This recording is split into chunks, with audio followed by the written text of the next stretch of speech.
Gulf landowners threaten to disrupt second LNG project. The resource is with us. Resource-rich provinces and their failures in goods and service delivery. And PNG eyeing more medals in the Games. This is National EMTV News with Neville Troy. Welcome and thank you for joining us. This is Thursday's news. Gulf landowners of the second LNG project have given the national government 14 days notice to respond to their demands, and they've threatened to disrupt the process of the project if their requests are not fulfilled. This comes a day after Prime Minister Peter O'Neill made an official statement in support of the project developers' plans. Resource owners are objecting the decision made by the developer and its joint venture partners to have the gas piped out of Gulf province. The company or the Prime Minister doesn't listen to us. The resource is with us. They are threatening to close all waterways if the government allows gas to be piped out and not processed in the province. We are closing down all the rivers, all the waterway where ship is going up. Earlier this week, Gulf Governor Avila Cavo expressed similar concerns. He said the national government and the developer should respect the legislation passed by the Gulf Provincial Assembly and that is no pipeline policy.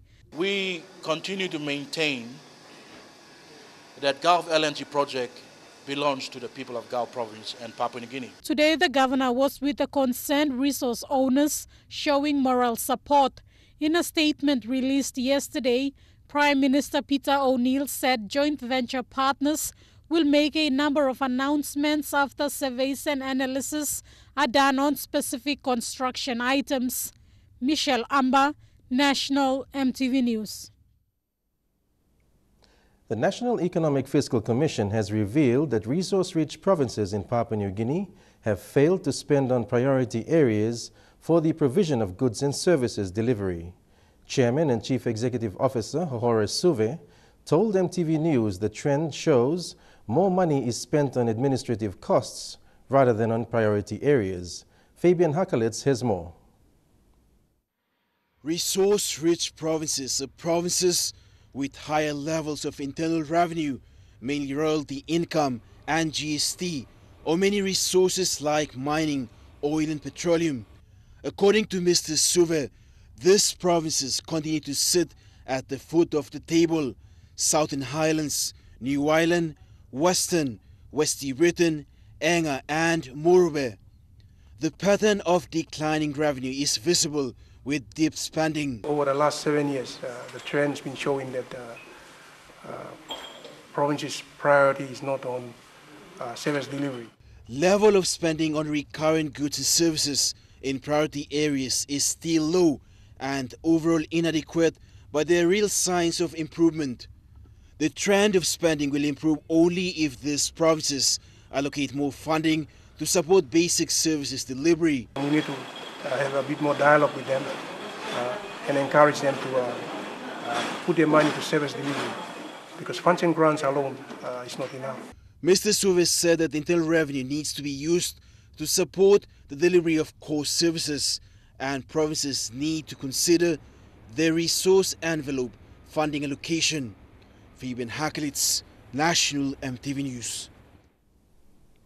The Bulolo District Authority has paid outstanding tuition fees owed to Balob Teachers College. The District Authority continues to fund the training of teachers who are encouraged to return to the ward areas to teach and add capacity in their communities. Bulolo MP Sam Bussell said teachers play a vital role in capacity building in remote villages. Teachers out in most rural areas of Papua New Guinea contribute to capacity building in ward areas. The Bulolo District Authority has paid outstanding tuition fees for more teachers at the Balob Teachers College. For Bulolo District, we are trying our best and we are still pushing this program. We want our teachers, once graduated from Balob Teachers College, we want them back in our district. Bulolo District is carrying out a key government role of training teachers for local level governments to directly educate children in the ward council areas. They deserve to be paid more. They deserve to be given the access to the rural areas, and many governments from past to present has turned a blind eye on these teachers. So It will also ease the teacher shortages caused by the free education policy. Bethany Harriman, National EMTV News, Ley. To a story now of sheer determination, Team Jufa, a group of 15 women from Northern Province, has finally arrived in Port Moresby to participate in the 2015 Women in Business Exposition. The team, though arriving 1 week late, are happy to represent Northern Province and showcase their tapa products, a well-known Northern cultural design. Today marks 1 week of the expo, an expo that has brought together many business-minded women from all parts of Papua New Guinea. For these determined Northern women, representing their province in this expo is an achievement in itself. But we came just yesterday.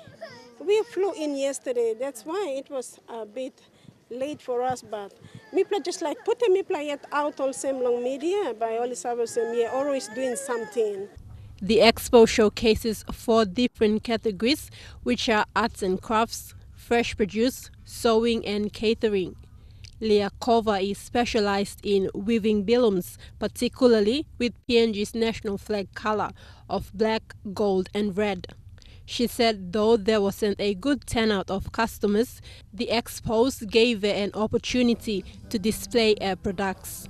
The people are making money now, come stably, but people come display one something, one talent, people got long. Takla Gunga, National EMTV News. You're with National EMTV News. We'll have more local stories when we return. Stay with us.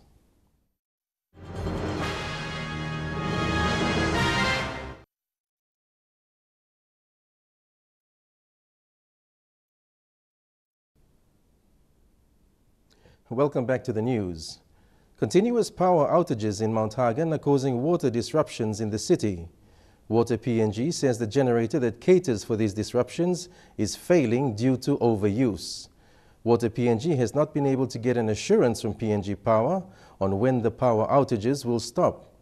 Residents of Mount Hagen are urged to use water wisely in coming weeks.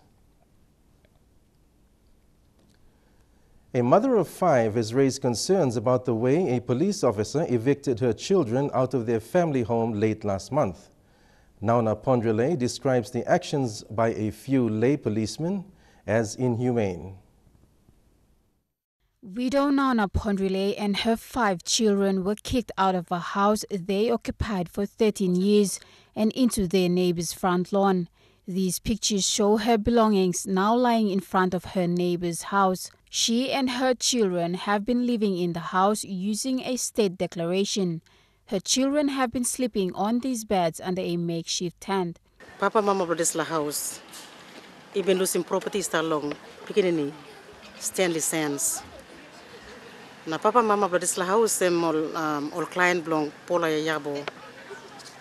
Usati instruct him lawyer belong along, transfer him property golo Pikinini. Nauna Pondrele claims that an eviction notice was served to her family late last month to evict the Comoran Street house on Kasawari Road. The grandmother of 4 is appalled by the actions of several lay policemen. Colin Barilai, National EMTV News, Ley. The second clothing shop under the Stret Pass in Retail Business Program for the National Development Bank Investments is now open. This is the second under the Style Strat brand and third under the Stret Pass in Store scheme. An additional 7 new shops will be opened by the end of this year. Over 100 Papua New Guineans will directly benefit from this program. Style Strat Clothing in downtown Port Moresby opened its door to customers yesterday. A total of 10 couples will benefit from the reintroduction of the Strat Pass in Store scheme, which is expected to create 100 employment opportunities. The scheme covers Go Shopping brand, which is the convenience shop model, and the Style Strat, which is clothing retail. Style Strat sells new and used clothing, toys and homeware to cater for growing consumer demands. Trade, Commerce and Industry Minister Richard Maru said the reintroduction of the scheme will not repeat past failures. He said the bank has received directions to turn away from property leasing arrangement, which was the main cause of the scheme's failure in the past. For every Style Stretch shop, the bank, through its subsidiary NDB Investments, will lease a shop, purchase stock, set up and bring in couples who will eventually become owners. They run it well enough and recover all of the costs that were incurred in setting up the shops. What happens is that we transfer 100% of the shares, the full ownership of the shop, of the business, to the Papua New Guineans. Cost for setting up one shop is between 500,000 and 1 million kina.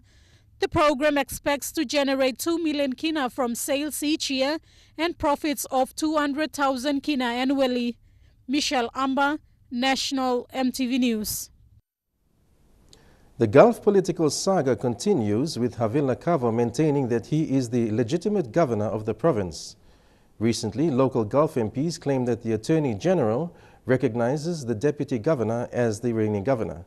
However, Kavo said this is not supported by provincial and local level government laws. Kavo said the provincial and local level government laws do not clearly give effect for his removal as the governor. He maintains his position despite the move by other Gulf politicians and the 8 LG presidents recognizing Deputy Governor Jimmy Pokara as the acting governor. The status of the province, I am still the governor of Gulf province under the constitution. Havila Kavo was charged and sentenced late last year for misappropriating more than 100,000 kina in 2010. The money was paid to him as part of his entitlement out of the Kutubu MOA Trust account. Eric Arupman, National EMTV News. And now we take a look at the finance news. The kina closed unchanged at $0.3625 US in the interbank market.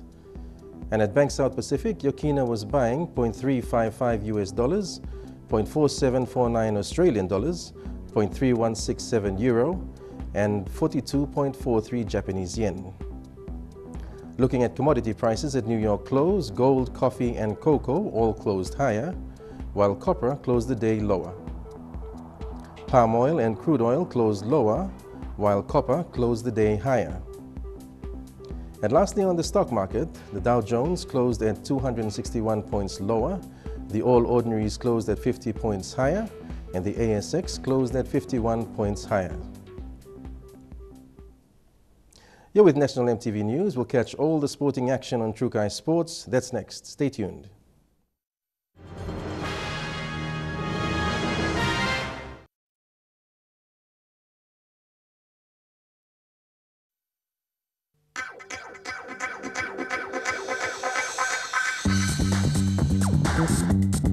Trukai Sports.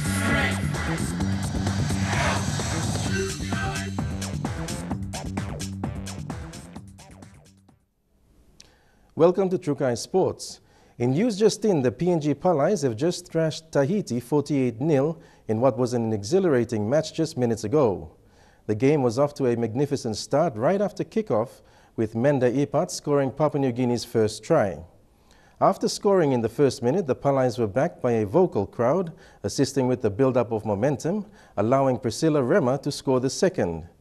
Ipat scored 2 more tries, earning herself a hat-trick, and Rema another, leaving the Palais in a comfortable lead of 27 points to 0 by half-time. The second half was no different. Palais captain Dulcie Bomai scored within the opening 22 seconds of the game. While this was an easy defeat for the Palais, they have 2 hours to prepare before they take on their toughest competition, Australia. That's tonight at 7:42 p.m. PNG continue their contention for another medal in the open mixed division today, thrashing Tonga 18 points to 1. Ellison Wakula was sent over the line to secure first points for PNG with Margaret Luke and Murray Max. In the second half, Margaret Luke was sent for second touchdown before Kelly Lessie and Joylyn Tickott crossed the line to seal the match for PNG.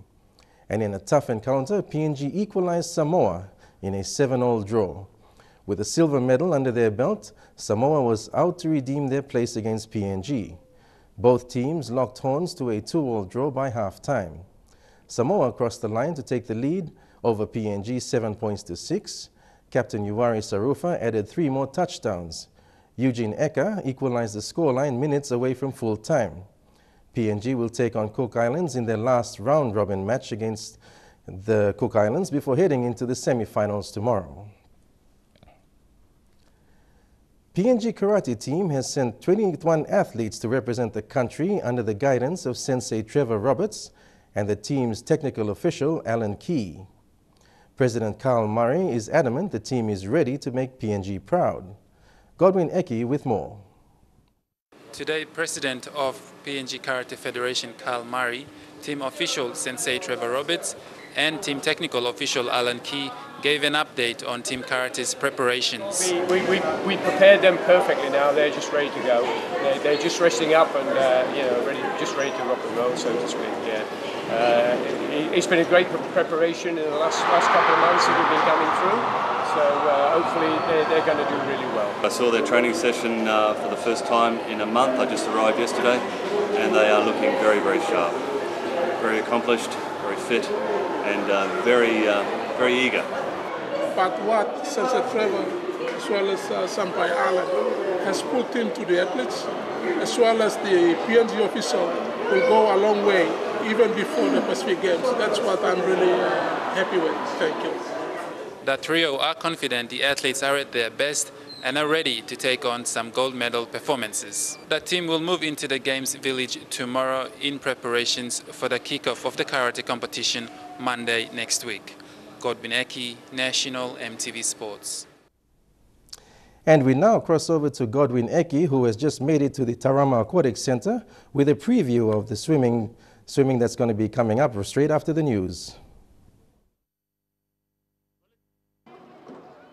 Now, Papua New Guinea will have a total of 9 swimmers taking part in this evening's finals. Now, in the men's 50-meter fly, we have Ryan Pinney and Sam Segas. Ryan did 24.58 seconds. We have Sam Segas, who did 25.51 seconds. Now, in the women's 100-meter breaststroke, we have Savannah Chechenko making 1.16 and Barbara Shelton making 1.19 seconds. In the men's 200-meter breaststroke, we have Ryan Maskellen and Ashley Sito. Now, in the men's individual medley, we have Stanford Kawale. And representing Papua New Guinea as well in women's 50 fly, we have Annalisa Mopio-Jane and Tegan McCarthy. Now, these are all our finalists for this evening's finals. Now, from these finals, Papua New Guinea is expected to once again pocket some more medals. Thank you, Godwin. And Trukai Sports ends on that note. We'll have the weather details next. Stay tuned. Trukai Sports.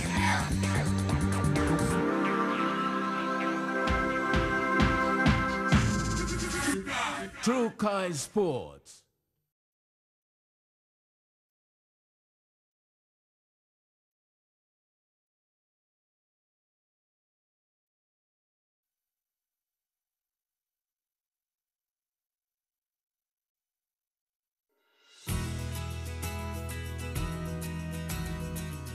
And we take a quick look at the weather forecast for tonight and tomorrow in the southern region. Port Moresby, Kerma and Alatau expecting cloudy periods with patchy rain, while Daru and Popondetta expects cloudy periods. And that's how it is this Thursday, the 9th of July, 2015. We'll now continue with EMTV's live broadcast of the 2015 Pacific Games. From the National News Team, pleasant viewing. Good night.